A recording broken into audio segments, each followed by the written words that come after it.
I'm going to be explaining and demonstrating very briefly the first 4 stages of communication using picture exchanges.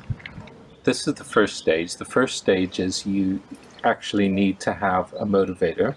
In this case, this is going to be an apple. I'm very motivated by food. I'm going to portray the student.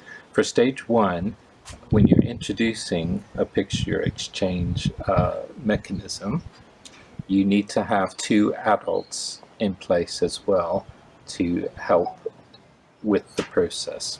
So one adult is going to hold the motivator and try to lure me with that. So I'm showing interest.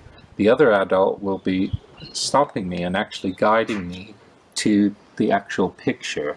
This is a picture of an apple, and so I'm going to be making an exchange. If the child doesn't actually pick it up, you can actually help them along. That's why the other person's hand is there. Okay? And try to communicate and say the word of what they are getting. So say apple when the exchange is going on. I'll show that to you again. I want the apple. So I get the card. And you say apple. Apple. That's stage 1.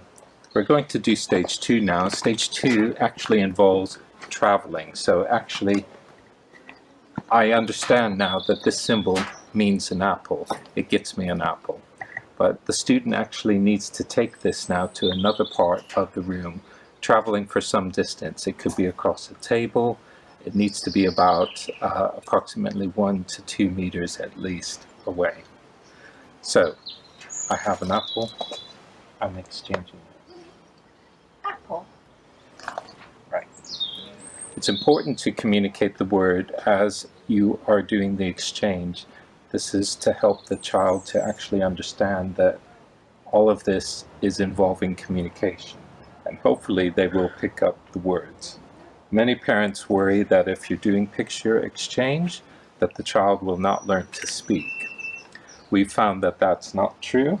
Actually, seeing the words visually helps the child to make sense of all these symbols and words that are going on in their head. So for phase 3 then, it's a step up. We're looking at differentiation. So I have 2 symbols here. There's one for a banana and one for an apple. I have to know what these symbols mean, and I know that I want an apple. So I'm going to actually choose the picture of an apple to exchange. Apple. That's phase 3. They have to be able to do that correctly and not just pick up any random card or picture to hand it over. They have to actually identify what the picture is of, and that has to be of something that they want to have. The final stage that I'm going to show you today is phase 4. And phase 4 is actually using something called a sentence strip.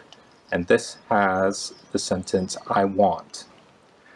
I want is the big motivator for most students. This is how they're going to be speaking and learning to speak first. They will be showing that they want something. Again, you have differentiation here. There's a banana and an apple. You can increase the number of symbols as they grow more comfortable and confident with using the picture exchange systems. I want an apple, so I'm going to put that together in that sentence strip. I'm going to do that independently. To start with, you may have to do hand over hand as an adult on the student to help them put together their very first sentence strip. And you may have it on a board like this, which may have more symbols inside. I'll show you that later. We're starting off very simply though, just between the 2 symbols. So I want an apple. I'm going to exchange that, and it's important to read out what the sentence says. So the adult will read it. I want apple. Apple. And I get my reward. So it's very motivating. As children actually grow to know what the symbols mean, you can increase the complexity of the book and order it in any way you want. This is a very advanced one, very complicated. It's got many different words here, a lot of things that are motivating for the student. It's important that when you exchange that the student actually does get what they are asking for. It's really important that they see the power of language. Ви благодариме за вниманието. Доколку имате прашања во врска со ова видео, пишете ни на имејл kontakt@sinasvetulka.mk. Доколку сакате да проследите повеќе видеа, посетете ја нашата веб страна www.sinasvetulka.mk или следете не на нашата Facebook страница Аутизам Македонија.